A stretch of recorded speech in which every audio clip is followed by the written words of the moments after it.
आपल्या देशात एक असे पेय आहे ज्याला स्वतःचा एक मोठा चाहता वर्ग आहे. हा पेय म्हणजे चहा होय. इथे लोक आपल्या दिवसाची सुरुवात चहाने करतात. जवळपास प्रत्येक घरामध्ये सकाळ संध्याकाळ चहा नक्कीच होतो. चहा बनवायला भरपूर चहा पावडर उरते. अनेकदा निरुपयोगी कचरा समजून डस्टबिनमध्ये फेकून दिले जाते. पण निरुपयोगी समजणारे या उकळलेल्या चहा पावडरने अनेक गोष्टी केल्या जाऊ शकतात. हे तुम्हाला माहीत आहे का? घरची साफसफाई करण्यापासून ते आपले सौंदर्य वाढवण्यापर्यंत या अशा अनेक गोष्टी चहा पूडचा फायदा होतो.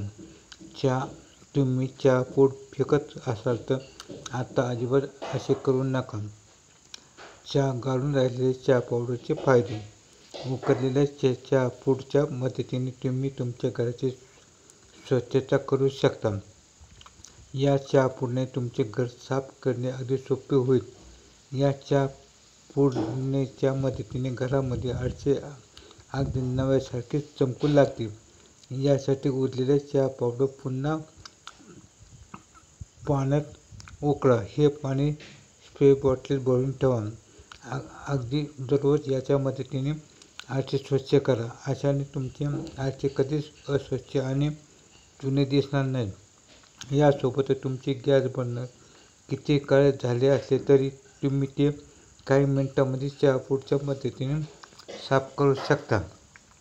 चहा पूडच्या पाण्यात थोडे डिशवॉश मिसळा आणि स्क्रब करून गॅस बर्नर स्वच्छ करा. दिवसभर शूज घातल्यामुळे अनेकदा पायांना दुर्गंधी येऊ लागते. तुम्ही कितीही पाय स्वच्छ केले आणि पाय धुतले तरी ही दुर्गंधी दूर होऊ शकत नाही. यासाठी चहा करून उरलेली चहा पूड पाण्यात नीट उकळून घ्या. उकळी आली की गॅस बंद करा आणि पाणी कोमट होईपर्यंत थांबा. आता या पाण्यात तुमचे पाय 10 ते 15 मिनिटे भिजवा. असे रोज 2 ते 3 दिवस केल्यामुळे तुमच्या पायांचा वास कायमचा निघून जाईल. तसेच चहा करून उरलेली चहा पूड तुमच्या केसांसाठी वरदानापेक्षा कमी नाही. ही चहा पूड तुमच्या केसांना नैसर्गिक चमक देण्याचे काम करते. यासोबतच केस खूप निरोगी राहतात.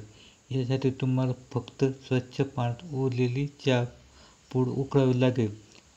उकळल्यानंतर ते पाणी थंड होऊ द्या. शॅम्पूने केस धुतल्यानंतर या पाण्यात पुन्हा केस धुवा. काही दिवसांमध्ये तुमच्या केसांची स्थिती सुधारेल आणि त्यांना नैसर्गिक चमक देखील मिळेल. शिवाय केसांना पोषण मिळून केस वाढण्यास मदत होईल.